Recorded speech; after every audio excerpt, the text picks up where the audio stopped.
Hello students, आपका बहुत स्वागत है आज की कक्षा में।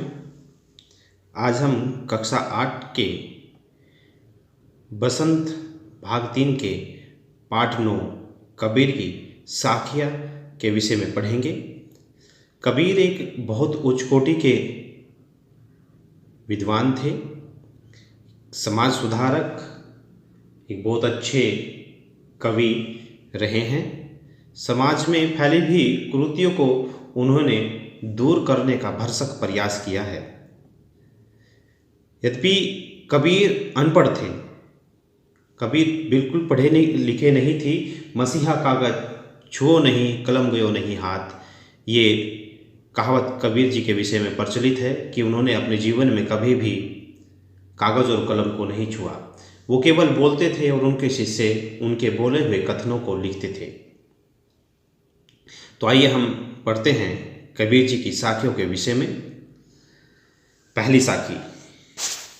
जाति न पूछो साध की, पूछ लीजिए जान, मोल करो तलवार का, पड़ा रहने दो म्यान। क्या कहते हैं कबीर जी कि कभी भी हमें जो महापुरुष होते हैं, साधु संत सन्यासी होते हैं, इनकी जाति के विषय में नहीं पूछना चाहिए। कि हमें नहीं पूछना चाहिए कि आपकी जाति क्या है, आपका धर्म क्या है, इस प्रकार की बातें नहीं पूछनी चाहिए। हमें केवल उनसे ज्ञान की चर्चा करनी चाहिए, अर्थात उन्हें से अच्छी बातें करेंगे तो हमारी नॉलेज बढ़ेगी और हम अच्छी बातें सीखेंगे। जिस प्रकार हमें केवल तलवार का मूल्य पूछना चाहिए, न कि म्यान का, क्योंकि युद्ध में तलवार काम आती है, म्यान काम नहीं आती। तो क्या अर्थ हुआ कि हमें कभी भी महापुरुषों के अर्थात साधु संन्यासों की कभी भी जातीय धर्म नहीं पूछना चाहिए, केवल उनसे ज्ञान की चर्चा करनी चाहिए। जिस प्रकार हमें केवल तलवार का मूल्य पूछना चाहिए, न कि म्यान का।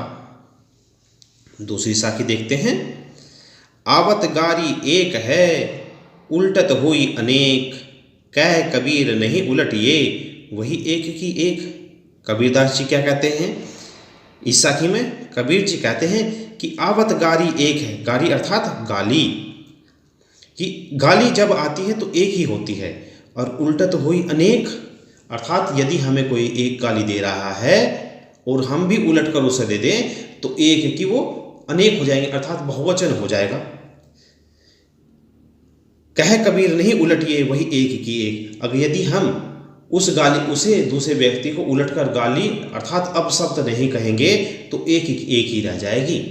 अर्थात कि जब हमें कोई गलत बात कहता है, गाली, या हमें कोई गलत बात कहता है या अपशब्द कहता है, तो हमें उलटकर उसे गाली नहीं देनी चाहिए, उलटकर अपशब्द नहीं कहने चाहिए।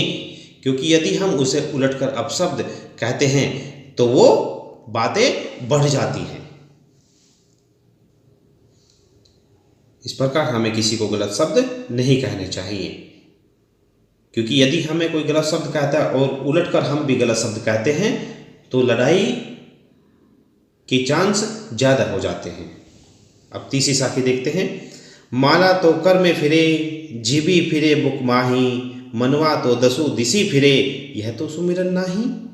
कबीर जी ने क्या कहा इस साखी में कि कबीर जी कहते हैं जैसे हम ईश्वर का ध्यान करते हैं, ईश्वर का सुमिरन करते हैं और हाथ में माला रहते हैं और राम राम राम राम राम जपते रहते हैं, और जीभ वो हाथ में, यानी कि हाथ में माला घूमती रहती है, हाथ में माला फिरती रहती है, और जीभ मुख में हमारे इष्ट का नाम लेती रहती है, ईश्वर अल्लाह राम राम, मुंह में वो बोलती रहती है। और मनवा दसों दिशे फिरे, कि मन दसों दिशाओं में घूमता रहता है।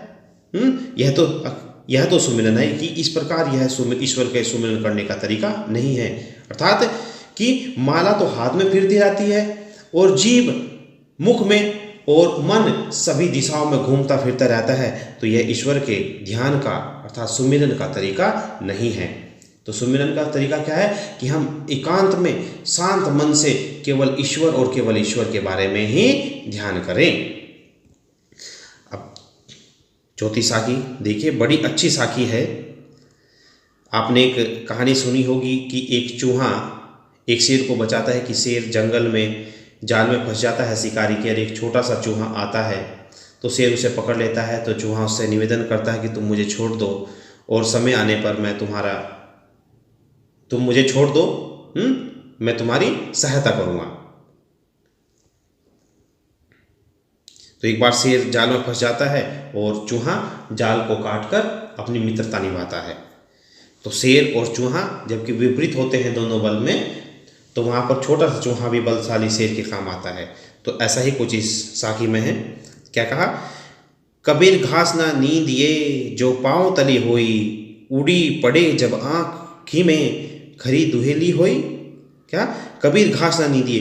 कबीर कहते हैं कि हमें कभी भी पैरों तले आई हुई घास की निंदा नहीं करनी चाहिए, क्योंकि वो जब उड़ जाती है तो आँख ही में उड़ी पड़े जब आँख ही में खरी दुहेली हुई, कि जब वो उड़कर वो आँख में पड़ जाती है, दुहेली कहते हैं दर्द होता है, खरी कहते हैं ज़्यादा को, कि जब वो उड़कर आँख में पड़ जाती है तो बहुत ज़्यादा दर्द होता है। अर्थात हमें कभी भी अपने से कमज़ोर व्यक्ति को नहीं सताना चाहिए, उसे परेशान नहीं करना चाहिए, क्योंकि समय आने पर कभी कभी वो भी हमें बहुत ज़्यादा परेशान कर सकता है और हमें बहुत ज़्यादा दुख हो सकता है।